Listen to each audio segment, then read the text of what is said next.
Entonces, vamos a empezar por el cerebro.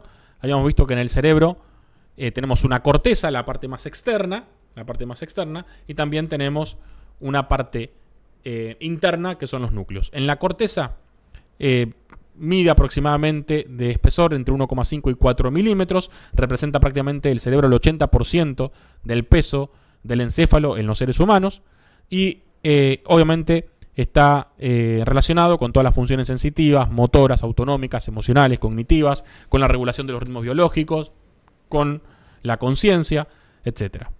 Vamos a ir viendo más adelante todas las funciones superiores. Tenemos una clase en este curso de funciones superiores. Podemos dividir a la corteza en lóbulos, ¿sí? Los lóbulos están constituidos por corteza, no por sustancia blanca. Cuando hablamos de lóbulos nos referimos a la corteza. Vemos que la corteza cerebral tiene unos surcos y unas circunvoluciones, o sea, está como metido sobre sí mismo, ¿sí? Se dobla, se mete sobre sí mismo, y por esos surcos podemos diferenciarlos anatómicamente. Hay unos surcos más profundos o algunas regiones anatómicas que se toman como base para diferenciar a la corteza cerebral en diferentes lóbulos. Entonces vamos a tener al lóbulo frontal, esto es anterior, esto es posterior, esto es superior, esto es inferior, ¿no?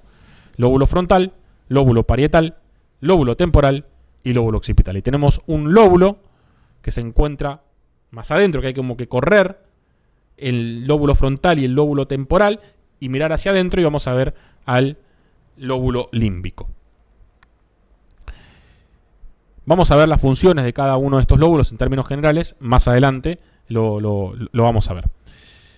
Tenemos también al tronco del encéfalo, que está constituido, como dijimos ya, por el mesencéfalo, la protuberancia o puente y el bulbo raquídeo. Y a diferencia del cerebro, no tiene una corteza, sino que en la parte más externa es sustancia blanca. Y tiene sí núcleos, que recordemos, los núcleos son esos acúmulos, ese conjunto de somas neuronales que agrupados en el sistema nervioso central se los conoce como núcleos y no forman parte de la corteza. Entonces el tronco del encéfalo no tiene corteza, tiene sustancia blanca en la parte más periférica, en la parte más externa, y en su interior tiene sustancia gris. Va a ser la principal vía de comunicación entre el cerebro y la médula espinal, obviamente por su ubicación anatómica. Y además va a llevar a cabo la regulación de funciones vitales, por ejemplo la regulación de la presión y la frecuencia cardíaca, la presión arterial. También va a tener núcleos que van a regular el sistema motor. Todo esto, por supuesto, regulado a su vez por núcleos y por estructuras superiores del cerebro. Tenemos al cerebelo.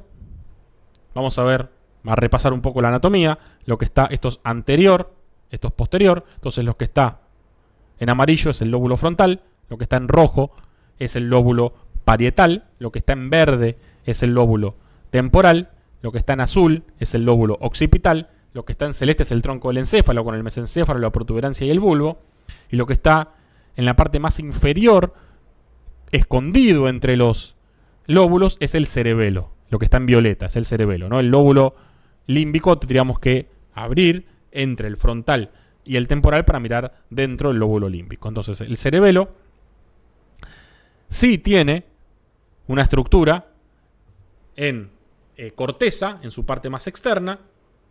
En la parte más interior tenemos la sustancia blanca, corteza, en la parte más externa, en la parte interior sustancia blanca, y embebida en esa sustancia blanca, dentro de esa sustancia blanca, tenemos acúmulos de somas neuronales, de cuerpos neuronales. Ese conjunto de cuerpos neuronales en el sistema nervioso central se llaman núcleos. El cerebelo tiene muchas funciones.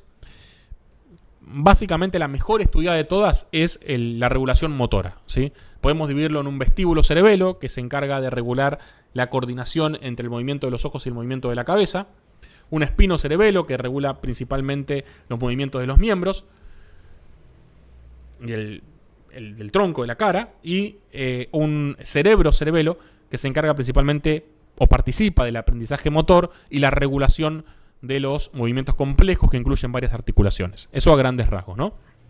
No obstante, tiene otras funciones, además del control motor, algunas funciones cognitivas, que participa en la atención, en el lenguaje, en el control emocional, en la regulación de la respuesta al medio del placer, etc. pero son funciones mucho menos estudiadas y descriptas que las funciones motoras del cerebelo. También cabe mencionar que anatómicamente, si bien también tiene surcos, son mucho menos profundos que los surcos que tiene la corteza cerebral.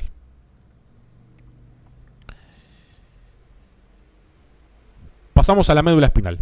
La médula espinal es una estructura tubular, alargada, que va a conectar a el sistema nervioso central con el sistema nervioso periférico.